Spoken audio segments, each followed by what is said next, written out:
अस्सलाम वालेकुम। अच्छा देखें, गोदड़ी का स्टॉक आ गया है, जीएफ कंपनी। ठीक है, कोरियन गोदड़ी इस वक्त थोड़ी शॉर्ट हो गई है, बहुत ज़्यादा इसकी डिमांड आई है तो माल शॉर्ट हो गया।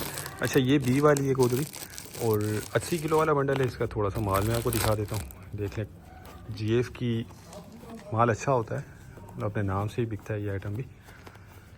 और बाकी सिंगल डबल बेड साइज़ दोनों मिक्स होता है। ये चीज़ देखिए, ये जहन में रखिएगा, ये मतलब कटा फटा कुछ ना कुछ होता है। ठीक है, बाकी 80 किलो वाला बंडल है, ये देख लें। ये मट्टी लगी हुई है, वैसे माल साफ़ होता है, ये कंडीशन होती है माल की। असल में ज़मीन पे रखते हैं तो वो मट्टी वगैरह लग जाती है। ठीक है, एक और बंडल भी मैं दिखा देता हूँ आपको।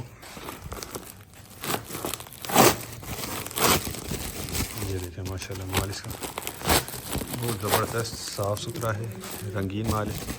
ठीक है, कुछ इसमें ये वेलवेट वाले गोदड़ी के भी पीस इसमें मेरा कंबल लग रहा है, तो इस तरह के भी कुछ पीस इसमें आपको निकल आएंगे। 80 किलो का बंडल ये 10,000 रुपये में मिल जाएगा आपको। जिसको भी चाहिए वो रब्ता कर ले।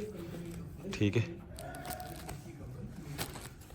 टाइटल में नंबर दिया गया। हमारा गोदाम जो है शेरशाह कराची में है। ठीक है, 10,000 में मिल जाएगा, 80 किलो इसका वज़न है।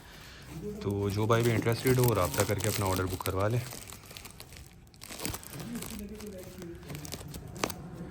उम्मीद करता हूँ वीडियो आपको पसंद आई होगी। नेक्स्ट वीडियो तक के लिए हमें इजाज़त दीजिए। अल्लाह हाफिज़।